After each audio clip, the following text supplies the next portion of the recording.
কি হতে আমি যে আমি ডন কি হতে অধিপতি লামাঞ্চার ভাগ্য আমাকে নামিয়েছে পথে চলাতেই স্ফূর্তি আমার চলাতেই স্ফূর্তি আমার আমি ডন দ্য নাইট আমি ডন দ্য নাইট শত্রুর সাথে ফাইট মানব না কোনো লেফট কিংবা রাইট হাতে নিয়ে বর্ষা শয়তান হবে ফর্সা একটু ঢিলে ঢালা দেখলে দেব টাইট মানব না কোনো লেফট কিংবা রাইট।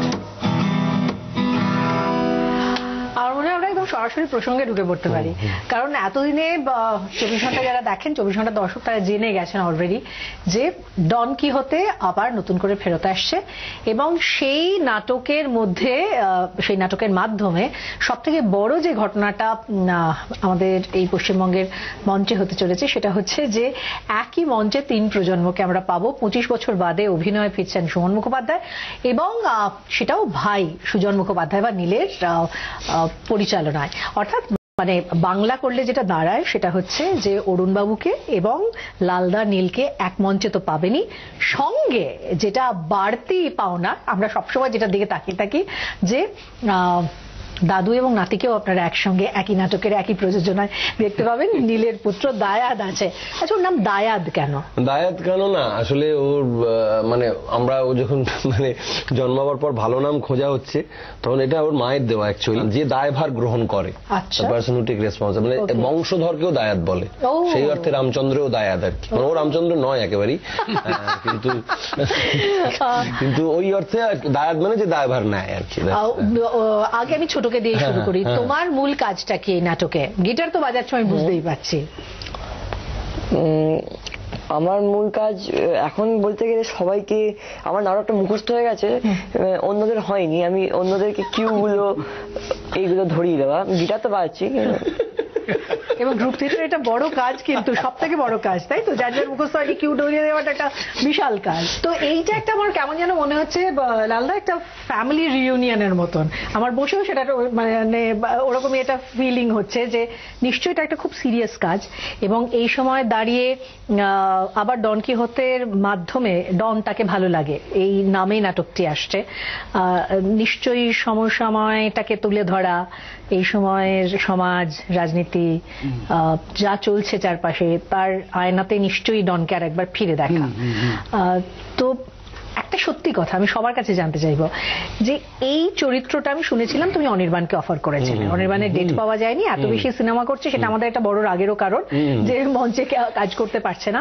কিন্তু কোথাও যখনই শুরুতে গানটা ধরলেন আমার মনে হলো যেন গান একটা বড় কারণও, এই চরিত্রটাকে তো গান গাইতে পারতে হবে, একটা সিঙ্গার হতে হবে, হতেই হবে, মানে এছাড়া আর কোনো রাস্তা নেই। এমন হবে না যে কেউ একটা মুখ গান গাইলো গ্রুপ থিয়েটার, গান জানে তাও চলবে, মানে আমার মতন হলেও হবে না প্রপারলি। সেইটা বোধহয় সুমনদার সব থেকে বড় একটা কারণ এই চরিত্র ফেরত আসার, নাকি লালদা? হ্যাঁ, একসঙ্গে গান গাওয়া এবং অভিনয় করা সেটা আমার একটা মানে কি বলবো অনুশীলনের মধ্যেই ছিল। মানে আমি যখন অভিনেতা হিসেবে কাজ করেছি একটা সময়, যে সময়টা সেই সময়টাতে যে চরিত্রগুলোতে অভিনয় করেছি সেগুলো মূলত কিন্তু গান গাওয়া এবং অভিনয় করা একসাথে। যেমন আমার মনে পড়ে আমি যখন কবিরেও করেছি, মাধব মালঞ্চের ক্ষেত্রেও তাই। তা সেই কারণেই সেটা একটা অনুশীলনের মধ্যে ছিল, আমার অভিনেতার চর্চার মধ্যে ওটা ছিল, এবং এই ক্ষেত্রে ডেফিনেটলি সেটা বটেই একটা বড় কারণ। কিন্তু এছাড়া অন্য কারণটা কি, তাগিদটা কি অভিনয় ফেরত আসা? না, একটা তো বড় তাগিদ ছিল যে যেহেতু বাংলা মঞ্চে আমি অনেকদিন কাজ করতে পারছি না, নির্দেশনার কাজ, কারণ নির্দেশনার কাজের জন্য যে পরিমাণ সময় দেওয়া দরকার সেই সময়টা আমি দিতে পারছি না। ফলত সেইটা ভাবলাম যে বাংলা মঞ্চে আবার একটা ফেলার অবকাশ, যে যদি অভিনেতা হিসেবে ফিরি। যখন অন্য পরিচালকদের পরিচালনায় মঞ্চে অভিনয় করেছেন, বিহার চক্রবর্তী, ইভেন বাবা, তো সেই জায়গার সঙ্গে এখন যখন ভাইয়ের পরিচালনায় অভিনয়, কি রকম দেখলেন? মানে নীল পরিচালক হিসেবে ওকে কিরকম দেখলেন আপনি? না, নীল পরিচালক হিসেবে তো অনেকদিন ধরেই গড়ে উঠছে, হয়ে উঠছে। ঘাসিরাম দেখার পর ঘাসিরাম, তারপর মাগুন রাজা। হ্যাঁ, মাগুন রাজা আমি যদিও মঞ্চ প্রযোজনা দেখিনি, কিন্তু ওদের রিহার্সাল দেখেছি। হ্যাঁ, মানে অরুণ মুখোপাধ্যায়ের সঙ্গে শেখার ব্যাপারটা তো বাড়ি থেকেই হয়েছে। বিভাস চক্রবর্তী হচ্ছে আর একমাত্রই নির্দেশক যার পরিচালনায় আমি মঞ্চে কাজ করেছি, আর কারোর পরিচালনায় কাজ করিনি। সেই নীলের পরিচালনায় কাজ করছি এখন। হ্যাঁ, নিশ্চয়ই ভালো লাগছে, কারণ আমি একটা স্বাচ্ছন্দ্য তো ডেফিনেটলি আছে। সেটা পারস্পরিক, মানে সেটা পারিবারিক সূত্রে স্বাচ্ছন্দ্যের থেকেও সেটা হচ্ছে যে পারস্পরিক কোথাও একটা রেসপেক্টের। ঠিক কথা, এটাই একটা জায়গায়। আমি একটুখানি অরুণবাবুর কাছে আসবো, যে বাংলা থিয়েটারের একটা বড় দিক ছিল যে মূলত দলের যিনি প্রধান অভিনেতা তিনি পরিচালক, এবং তিনি মোটামুটি সিদ্ধান্ত নেন যে কি রকম কি হবে না হবে। এটা একটা ফরম্যাট হিসেবে চলে এসেছে। চেতনা তৈরি হয়েছে 72 সালে। তার আগে আমি মূলত গণনাট্যের সঙ্গে কাজ করেছি, আর রাজ্য কোঅর্ডিনেশন কমিটির যে সাংস্কৃতিক শাখা ছিল সেখানে কাজ করেছি। সেখানে আমি কোনো নাটকে কোনোদিন অভিনয় করিনি। মানে জগন্নাথে নামার আগে আমাদের যে কটা নাটক চেতনা প্রযোজনা করেছে, সে মারির সংবাদ, রামযাত্রা, ভালো মানুষের পালা, স্পার্টাকাস, কোনো নাটকেই আমি কোনো চরিত্রে অভিনয় করিনি। কিন্তু জগন্নাথে এসে এমন একটা মানে একটা ক্রুশিয়াল পয়েন্টে আমরা দাঁড়ালাম যে জগন্নাথের অভিনয় কে করবে। মানে জগন্নাথের অভিনয় কিছুতেই মানে পছন্দসই হচ্ছে না। এখান থেকে লাল যেমন 25 বছর বাদে ফিরছে, আমিও 15 বছর বাদে মানে মঞ্চ অভিনয়। হ্যাঁ, আমি নিজের পরিচালনাতে থাকা সত্ত্বেও মানে পরিচালক হলেই ওই সব থেকে বড় পার্টটা ফাঁকা থাকতো। মানে কাস্টিং লিস্টে জানো তো সব নাম লেখা, লাস্টেরটা বলে এটা কে করবে, পরিচালক বলে আচ্ছা আমি ওটা করে দেবো, করে দেব। এই ব্যাপারটা আমাদের বাংলা থিয়েটারে আছে। আমি সেরকম আমি বলছি, কিন্তু আমাদের হয়ে গেছে কি পরিচালক অভিনেতার ব্যাপারটা হয়ে গেছে, এবং যার ফলে পরিচালক অভিনেতা আমাদের অভিনয়ের সঙ্গে যুক্ত এবং যুক্ত নয়, তারা অনেকেই পরিচালকের কাজটা ঠিক কি এটা সম্পর্কে ধারণা খুব অস্পষ্ট। এইটা কি কোনোভাবে একটা বাংলা গ্রুপ থিয়েটারকে একটা পরিবারতন্ত্রেও আচ্ছন্ন করেনি? দেখো, এইটার পরিবারতন্ত্রটা আমার মনে হয় না, সেটা আমার মনে হয় সেটা সেই অবস্থা বা সেই পরিবেশ পরিস্থিতি তৈরি হয়েছে। যেমন আমি বলি, আমি তো অভিনেতা, আমি তো 25 বছর ধরে সিরিয়াল, সিনেমা, এখন মঞ্চে অন্যান্য দলেও পাঠ করি। অঞ্জন দত্তের দলেও একসময় করেছি, এখন দেবেশ চ্যাটার্জির দলের নির্দেশনায় কাজ করি, অর্পিতা ঘোষের নির্দেশনায় কাজ করি, অবন্তী চক্রবর্তী। সুতরাং আমি অভিনেতা, ফ্রিল্যান্স অ্যাক্টর। এইবারে যেটা হলো, চেতনা বাবা অনেকদিন ধরে কাজ করছেন না, মনের মতো স্ক্রিপ্ট পাচ্ছেন না। চেতনার দলটা দাদা নেই, দূরে চলে গেছে। চেতনার দলে যেটা সদস্য তারা না বিমর্ষ হয়ে গেল ভীষণ, ভীষণ নতুন নাটক নেই, এ নেই। মানে এবার খানিকটা আমাকে, কিন্তু আমি দেখো আমার সম্পূর্ণটাই দেখে শেখা। আমি এত পরিচালকের সঙ্গে কাজ করেছি, এই দুজনের সঙ্গে, প্লাস নাম বললাম অঞ্জন দা, আরো ভালো ভালো পরিচালক, তারা সবাই ভালো ভালো পরিচালক। কিন্তু আমার ওইটা একটা শেখা, প্রসেসে গেছি তো, পরিচালক কিভাবে দেখছেন। ও যেমন আজকে আমাকে ওখানে দেখছে, আমি তেমনি দেখেছি প্রচুর বার দেখেছি, এবং সেটা ছোট রোলেও দেখেছি। হয়তো কিছুই নেই, একটা ছোট রোল, তাও দেখেছি। তো সেইটা করতে করতে আমার পরিস্থিতিটা হলো যে চেতনায় নতুন নাটক নামানো দরকার, নাহলে নতুন টাটকা বাতাস দরকার, ফ্রেশ ছেলে মেয়ে দরকার, যারা যোগ্যতা প্রমাণ করেছেন মানুষের কাছে, তারা থেকে গেছেন। কিন্তু এরকম কোন প্রমাণ দেখাতে পারবেন না যে পরিবারতন্ত্রের উদযাপন হয়েছে অথচ তাদের মধ্যে কোনো ট্যালেন্ট নেই, না সেটা না, সেরাম কিন্তু নেই। আমি প্রসঙ্গটা তুলেছিলাম কারণ এত বেশি গত গোটা একটা বছর ধরে একটি শব্দ এত বেশি, যদিও ফিল্মে ঘুরেছে, কিন্তু সমস্ত আর্ট ফর্মের নেপোটিজম, এই শব্দটা এত বেশি প্রচলিত হয়েছে যে আজকে এই গোটা পরিবারকে একসঙ্গে পেয়ে সেই লোকটা আমি সামলাতে পারলাম না। সেই প্রশ্নটা দরকার, মানে এই কথাগুলো লোকের শোনা দরকার, জানা দরকার। খুব ভালো করেছে এটা তুলে, প্রশ্নটা খুব ভালো, খুবই ভালো প্রশ্ন। নাটকটায় আসি এবার, নাটকের প্রসঙ্গটা আসি। ডন কিহতে যেহেতু 29 তারিখে প্রথম শো একাডেমিতে, মাত্র 4টে শো কেন অরুণবাবু? মানে আরো বেশি শো শারীরিক ভাবে, মানে শারীরিক অসুবিধার জন্য? হ্যাঁ, নীল তো ক্রমাগত আমায় বলছে বাবা 4টে শো করবেন। আমি এইখানেই তো 4টে শো করবো কিনা এখনো দ্বিধার মধ্যে আছি, কেন হাঁপিয়ে গেলাম। আজকে রিহার্সাল দিলাম তো, মানে একটু অসুবিধা হচ্ছে এবং বয়সের কারণে একটু ভুলে টুলেও যাচ্ছি। লোক হাসানো তো কোনো পয়েন্ট হলো না, আসলে আমি আমার সাধ্য মতো আমি লড়ে যাবো আর কি। না, অনেক দর্শক বলছে বাবা না আমাকে দুপুরের শোয়ের টিকিটটাই দে বাবা, অরুণদাকে পাবো কি পাবো না। ওটা একটা মানে কিছুই না, রোলটা খুবই একটা সুন্দর মিষ্টি ছোট রোল, কিন্তু এই যে দুজনে একসাথে পারফর্ম করছে, দুজনেরই একসাথে আছে, এটা একটা সন্ধিক্ষণ। তো সেটা এবং সত্যি আমি এবার ছাড়বো কেন? সুমন 25 বছর পর ফেরত এসে মঞ্চে দাঁড়িয়ে এটা তো খুব সুন্দর খনজি বলছেন, আমি বাবা বলছেন আমি ছাড়বো কেন সেই সুযোগটা, কিন্তু এটা কতটা মানে চ্যালেঞ্জিং আপনার কাছেও যে একটা ছোট রোল বটে কিন্তু মাত করে বেরিয়ে দিয়ে যাওয়ার নিশ্চয়ই স্কোপ আছে, মানে আমি নীলকে যা জানি ও এটা মানে সেটা কতটা টেনশনের? আমার মনে হয় যে যারা দক্ষ অভিনেতা তাদের সে 2 মিনিটের রোলই থাকুক, সে ঠিক তার জায়গা করে নেবে মঞ্চে বা চলচ্চিত্রে যেখানেই হোক, দক্ষতাই হচ্ছে মূল কারণ। ফলে আমার সেটা নিয়ে কোনো টেনশন নেই।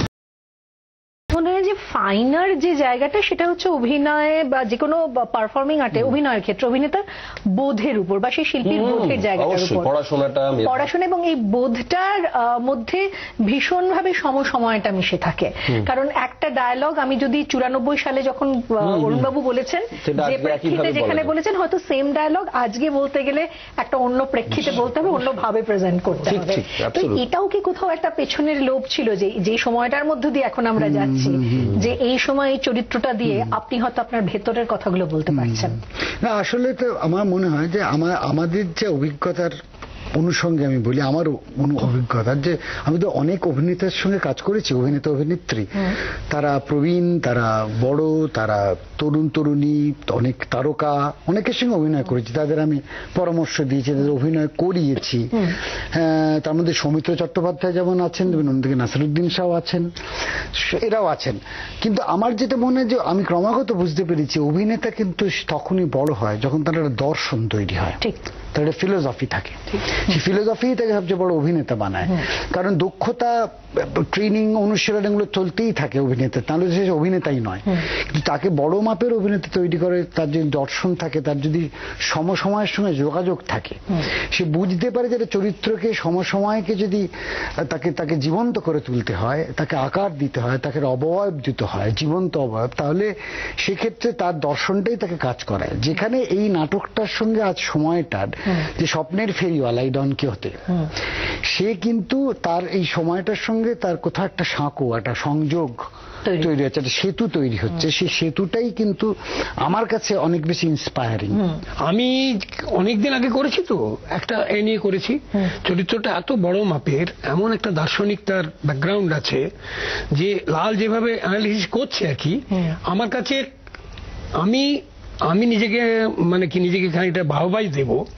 আমি কিন্তু বদলি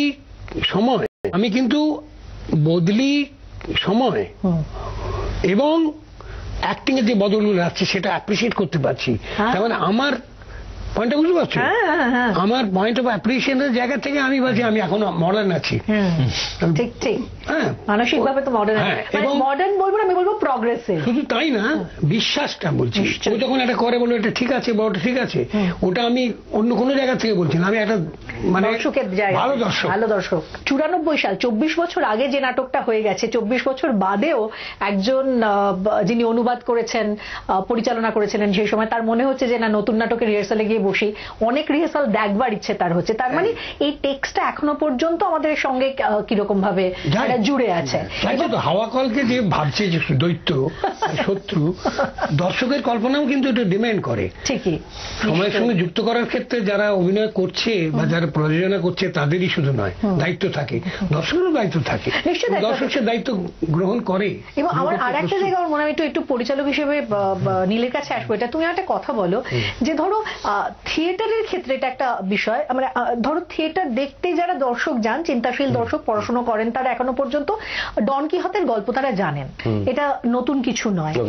এবার কি হয়, যখন আমরা একটা থিয়েটার প্রোডাকশন দেখতে যাই তখন দর্শক অলরেডি একটা গল্প মাথায় নিয়ে যান, এবং ফিল্মের ক্ষেত্রে যেমন আমি শুনি ডিরেক্টররা বলেন ওটাই চ্যালেঞ্জ, ট্রেলার দেখে দর্শক একটা গল্প করলো, আমরা সেটাকে কিভাবে ভাঙতে ভাঙতে ডিকনস্ট্রাক্ট করলাম। থিয়েটারের ক্ষেত্রে তোমরা সেরকম কিভাবে দেখো? একটা তো ভাবনা মাথায় নিয়ে দর্শক, যেমন ধরো আগে, এখনকার পরিপ্রেক্ষিতেই বলি, আগে কি হতো ভুলে গিয়ে, এখন কিন্তু আমরা নাটকটা কি প্রসঙ্গ বা কি নিয়ে নাটকের বিষয়বস্তু কি সেটার একটা প্রচার করার সুবিধা পাই। সোশ্যাল মিডিয়া আছে, নানান রকম আছে, তোমাদের এখানে যেমন টক শো, তারপর কাগজপত্র, সবটা আমাদের সাহায্য করে। আর একটা পয়েন্ট হচ্ছে, আমি ওইটা তোমার সঙ্গে একটু দ্বিমত একটা জায়গাতেই, যে সবাই বোধহয় ডন কিহতের গল্প জানে না। আমি বলছি যারা একটু চিন্তাশীল পড়াশোনা করে, তুমি ওই দর্শক, কিন্তু সেই দর্শকের সংখ্যাটা পার্সেন্টেজটা খুব কম। কারণ যে যারা মানে হল ভর্তি হয়ে গেছে আমাদের 29 তারিখে যেটা হতে চলেছে হাউসফুল, ধরে নাও সেখানে আমি মনে করছি 40% জানে আর 60% জানে না, এটা আমার মনে হয়, আমি ভুলও হতে পারি, আমি আন্দাজে বলছি। তো আমরা যখন নাটকটা করছি, আমাদের বোধ, বিশ্বাস, শিক্ষা, নোভেলটা পড়া আমাদের কম্পারেটিভে ছিল, বা ওয়াসারম্যানের নাটকটা, বাবার অনুবাদ, সেখানে বাবা নিজস্ব কিছু কিছু লেয়ার্স দিয়েছেন, সেটাও রাখা আছে, অবভিয়াসলি সুন্দর লেয়ার্স, অনেক দুটো চরিত্র ইন্ট্রোডাকশন আছে, এটা অরিজিনাল নাটকে নেই, দারুণ আছে নাটকে।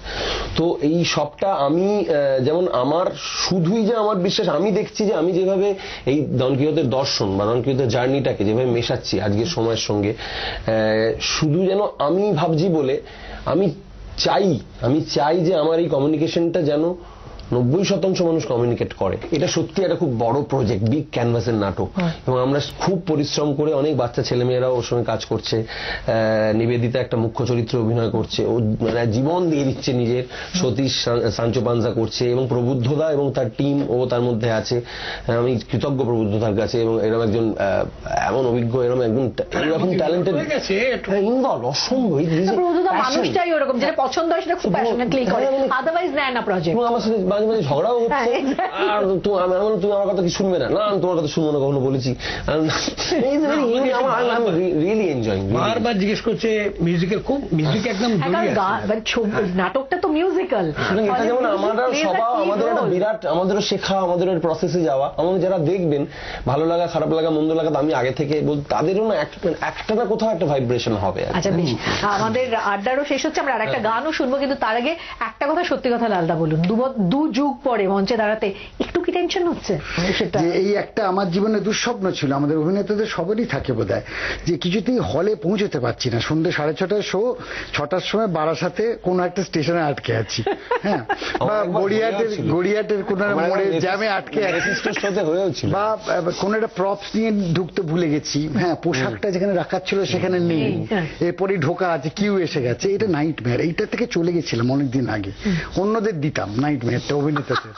এখন সেই নাইটমেয়ারটার খপ্পরে আবার পড়েছি, দুঃস্বপ্নের খপ্পরে, সেটাই বলতে পারি। ওই টেনশনটা ডেফিনেট, আমার মনে হয় যে কোনো টেনশন থাকাটাই খুব জরুরি, কারণ মানুষ ওই কি বলবো, তৃপ্তির মুমূর্ষু টানে নিজেকে, টেনশন নেই, আমি খুব কনফিডেন্ট, সেটা বলাটা বোধহয় কোনো শিল্পীর বোধহয় সাজে না। ঠিক কথা, আর মঞ্চে ঢোকার আগে একটু হাঁটু কাঁপাটা বোধহয় ভালো, ওই হাঁটু কাঁপানোটাই দরকার, একটু ভালো, সেটা ওটাই কিন্তু নিজেকে বারবার সজাগ রাখে, মানুষের সঙ্গে সম্পর্কটা মঞ্চ থেকে যাতে হতে পারে সেটার ব্যাপারে সজাগ রাখে। আজকের এই আড্ডা আমরা শেষ করব, আবার আপনাদের সবাইকে আবার বলি যে 29 তারিখ রবিবার একাডেমিতে প্রথম শো, এবং এরপরে শো হতে থাকবে, দুটো অভিনয় আছে, ঠিক আছে। তারপর 30 এপ্রিল জ্ঞানমঞ্চ, 1 মে জ্ঞানমঞ্চ। হলে গিয়ে দেখুন, টিকিট কেটে দেখুন বাংলা থিয়েটার। আর অরুণ মুখোপাধ্যায়টা দেখতে গেলে শিগগিরই দেবেন। তো একটা গান দিয়ে শেষ শুরু করেছিল, একটা গান আমরা তাহলে ওই থিম সংটাই গাই, মানে যেটা আমাদের ডন কিহতের নাটকের তার দর্শনের মূল কথা আর কি। স্বপ্ন অসম্ভবকে স্বপ্নে ধরা, স্বপ্ন অসম্ভবকে স্বপ্নে ধরা, অদম্য কোন শত্রুর সাথে লড়া, অসহন যত দুঃখকে বুকে নিয়ে, যে অগম দেশে বীরেরাও যেতে ত্রস্ত, সেখানে ঝাঁপিয়ে পড়া, ঝাঁপিয়ে পড়া, সেখানে ঝাঁপিয়ে পড়া, ঝাঁপিয়ে পড়া, শোধরানো সব শোধন অতীত ভ্রান্তি, দূর থেকে যেন পুজোর মতন তোমাকে ভালোবাসা, ক্লান্তিতে ভারী দুই বাহু নিয়ে চেষ্টা চালিয়ে তবু সেই কত দূরে নাগাল পেরিয়ে ফোটা, তারাকে ছোঁয়ার আশা, তারাকে ছোঁয়া, তারাকে ছোঁয়ার আশা, তারাকে ছোঁয়া, তারাকে ছোঁয়ার আশা, তারাকে ছোঁয়া।